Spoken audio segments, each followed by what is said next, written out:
The loud noise of pots and pans woke me up suddenly. I sat up in bed, my heart racing. Mark was already out of bed, and his side of the bed felt cold. I felt a familiar dread as I heard my mother-in-law's voice coming from the kitchen. "Mark, you should have married someone better," Eleanor said in a mean tone as I quietly moved closer, holding my breath. Even after 25 years of hearing her put me down, her words still hurt. I hoped Mark would finally stand up for me, but he stayed quiet, like always. I walked into the kitchen, trying to be brave. "Good morning, Eleanor." She turned around quickly, giving me a mean look. "Oh, look who finally decided to join us," she said sarcastically. Before I could say anything, she started complaining about how I keep the house. She criticized everything from the dish towels to how I load the dishwasher. Mark kept busy with his coffee, avoiding my eyes, even though I was silently asking for his support. "You know, Mark, if you had listened to me years ago, you could have married a woman who knows how to manage a home properly," Eleanor continued with a voice full of disdain. I felt my face turn red with embarrassment and anger. "Why didn't you defend me?" I asked Mark, my voice shaking. "Do you agree with her?" He looked down at the floor, shifting his feet nervously. "Mom, that's enough," he mumbled, but his weak attempt to stop her only seemed to make her bolder. "Don't be so sensitive, Beth," Eleanor said dismissively. "If you can't handle the truth, that's your problem." As she turned back to the stove, I saw the pain in Mark's eyes, but at that moment, I felt deeply betrayed, not just by Eleanor, but also by Mark, who promised to love and protect me. I thought I would have a peaceful weekend to myself while Mark was at his weekly golf game, but just after noon, the doorbell rang. I already knew who it was before I opened the door and saw Eleanor standing there with her lips pressed together in disapproval. "Well, aren't you going to invite us in?" she demanded, gesturing to her husband Gerald, who was standing behind her as usual. I forced a smile. "Of course, come in." They walked past me into the living room, and Eleanor looked around the room as if she were checking for dust. "I decided we should have a family lunch today," she announced, settling in on the couch. My heart sank. So much for a relaxing day off. "That's nice," I said through gritted teeth as I went to the kitchen to make something quickly. Eleanor's voice came from the other room. "Honestly, Beth, I don't know how you can live in such a mess. Have you even cleaned this week?" I took a deep breath, reminding myself not to react, but her criticisms kept coming as I prepared a simple salad and sandwiches. "I'm surprised you even know how to cook," she said as I put the food on the table. "You'd think after all these years, you'd have learned something about being a proper housewife." Gerald stayed silent as usual, but I could feel his quiet judgment. "Why did you have to bring them here on our day off, Mark?" I asked desperately when he got home later. He looked away, shirting helplessly. She insisted. "You know I can't say no to her." As Eleanor kept criticizing my homemaking skills during lunch, I felt my frustration with Mark growing. Why did he always let her treat me like this? Just when I thought Eleanor couldn't be more intrusive, she announced that she was planning a big family gathering at our house without even asking me. "I've already invited everyone over for dinner next Saturday," she said one afternoon, walking into the living room without asking, as usual. "You'll need to clean this place from top to bottom, Beth. It's a disgrace." I clenched my jaw as she went on and on about how my housekeeping was not good enough. Mark said nothing and pretended to read the newspaper. The week leading up to the dreaded dinner was a nightmare. Eleanor kept coming in and out, criticizing every detail and giving orders about how she wanted things set up. By the time Saturday arrived, I was a nervous wreck. "Why is the table crooked?" "Fix it," Eleanor snapped as I set out the plates and silverware just as she had instructed. I bit my tongue and straightened the tablecloth with shaky hands. The doorbell rang, and the first guests began to arrive. Aunts, uncles, and cousins I barely knew. Eleanor greeted them all with a big smile, playing the perfect hostess. "Doesn't Beth's home look lovely?" she said to my aunt. "She's worked so hard to get it ready for us." My face burned with embarrassment as the backhanded compliments continued throughout the evening. Whenever I caught Mark's eye, he quickly looked away. After dessert, Eleanor started clearing plates from the table. "Honestly, Beth, I don't know how you managed this meal. The potatoes were so bland." "That's enough," I said, finally reaching my limit. I turned to Mark, who was slumped in his chair. "Why didn't you defend me? Why do you let her treat me like this?" He looked at me helplessly as the room went silent. At that moment, I realized our marriage was at its breaking point. After the disastrous family dinner, I felt like I couldn't take it anymore. Seeing the helpless look on Mark's face while he stayed quiet during Eleanor's attacks was the last straw. I knew I couldn't keep living like this.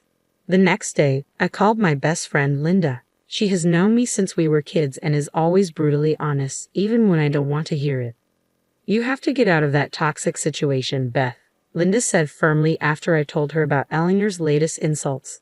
"Mark is too weak to stand up to her, and she'll never change." I took a deep breath. "I know, but how can I just walk away from my marriage?" "Sometimes walking away is the only way to save yourself," Linda replied. "You've given Mark more than enough chances to put his mother in her place. It's clear he's chosen her over you." Her words hurt, but I knew she was right.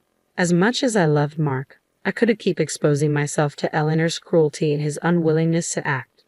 Over the next few weeks, I started pulling away from Mark and focusing on my own life. I took up gardening again, something I had always enjoyed but Eleanor had mocked as a silly hobby. I began making plans to meet friends for lunch or dinner without asking for Mark's opinion. He looked confused whenever I made excuses about his mother visiting or mentioned some other activity he wasn't invited to, but I stayed determined, keeping my true intentions to myself. A sense of determination grew inside me. I was done being a doormat for Eleanor, for Mark, for anyone. I deserved happiness, respect, and the freedom to live on my own terms. And that's exactly what I was going to do. With newfound resolve, I began taking steps to become independent. I opened a separate bank account and started putting a portion of my paycheck into it each month, keeping it a closely guarded secret from Mark and his parents. Whenever Eleanor would make another unannounced visit, I stayed polite but distant, no longer doing everything she wanted. If she criticized my housekeeping, I just shrugged it off. Her comments no longer hurt me. "What's gotten into you lately?" Mark asked one evening, his brow furrowed with concern. "You've been so different." I forced a smile. "Just reevaluating some things, that's all." I didn't explain any further. The more I pulled away, the more strained our interactions became. Mark seemed completely confused by my sudden aloofness. The once passive wife he knew slowly disappearing before his eyes. Good, I thought. Let him wonder. Let him realize I'm no longer the doormat he allowed his mother to walk all over. In truth, my mind was focused on bigger plans, finding a way to finally break free from Eleanor's toxic grip once and for all. With each paycheck I saved, that future came closer. I knew it would devastate Mark when I finally told him my plans. A part of me still loved him and hoped he might eventually find the strength to stand up to his mother himself. But I couldn't keep hoping for something that might never happen. I had to do this for myself. My new mantra became independence at any cost. The road ahead would be difficult, but I was determined to walk it alone if I had to. No more settling, no more suffering in silence. It was time to put myself first. With each paycheck I squirreled away, my secret savings account grew larger and eventually, it was enough to make my long-awaited move. One afternoon, I slipped out and met with a realtor, explaining that I needed to buy a small home just for myself. She showed me a cozy little bungalow, perfect for a fresh start. I put in an offer that day, using only my name on the paperwork. A few weeks later, the house was officially mine, a space where I could finally breathe, free from Eleanor's toxic presence. But I knew keeping it a secret was only delaying the inevitable explosion. That night at dinner, I could barely look at Mark without thinking about the news I was about to share. Eleanor prattled on as usual, criticizing everything from the meal to how I'd set the table. "Enough," I said firmly, setting down my fork. "I have an announcement." Eleanor raised an eyebrow but stopped talking. Mark looked at me with a puzzled expression. Taking a deep breath, I met his confused gaze. "I've bought a house just for me. I'm moving out." The words hung in the air as Eleanor's face twisted in anger.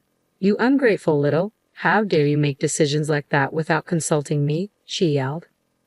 "That's just it, Eleanor," I replied calmly. "It's my decision, not yours. I don't need your permission or approval." Mark seemed to shrink in his chair as his mother continued her tirade. I waited for him to speak up, to defend me like he never had before, but he stayed silent and sullen as always.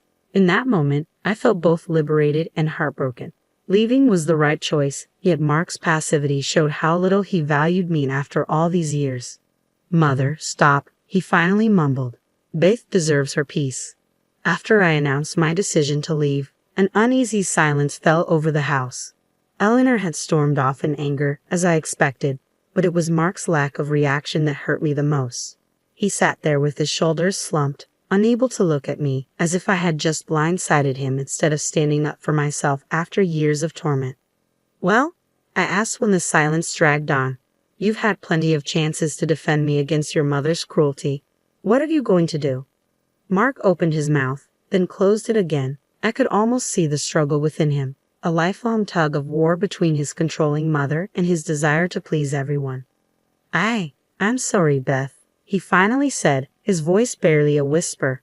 "You're right. All this time, I've let my mother walk all over you, over us." He dragged a hand down his face, looking suddenly much older. "I realized tonight that if I don't stop this now, I'm going to lose you for good, and that's my worst fear."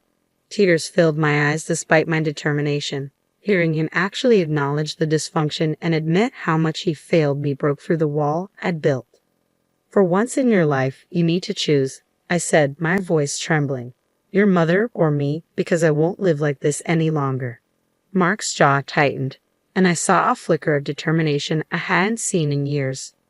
"I choose you," he stated firmly. "I'm done with my parents' toxicity. If they can't respect my life with you, then I'm done trying to please them." In that moment, I felt a glimmer of hope that maybe, just maybe, Mark could find the strength to prioritize me in our marriage. But I knew this was just the first of many challenges we have to face. After Mark declared he was choosing me over his toxic parents, I felt a bit hopeful about our marriage. But I knew rebuilding trust wouldn't happen overnight. We had years of hurt and dysfunction to work through.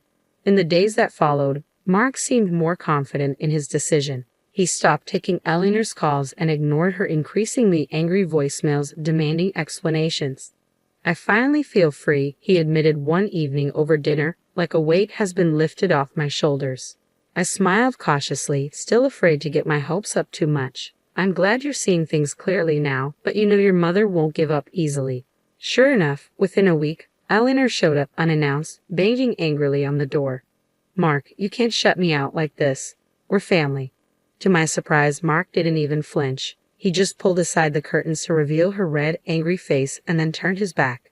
"I think you should leave, Mother," he said calmly. "Beth and I have made our decision." Eleanor continued to shout and argue, but Mark stayed firm. I could see the anger in Eleanor's eyes as she realized she had finally lost her control over her son. After Eleanor stormed off, Mark turned to me with a sheepish smile. "I should have done that years ago. I'm sorry it took me so long to put you first, Beth." Tears welled up in my eyes as I looked at the newly confident man before me, so different from the passive person he had been. "I'm just glad you finally saw the light," I said, pulling him into a hug.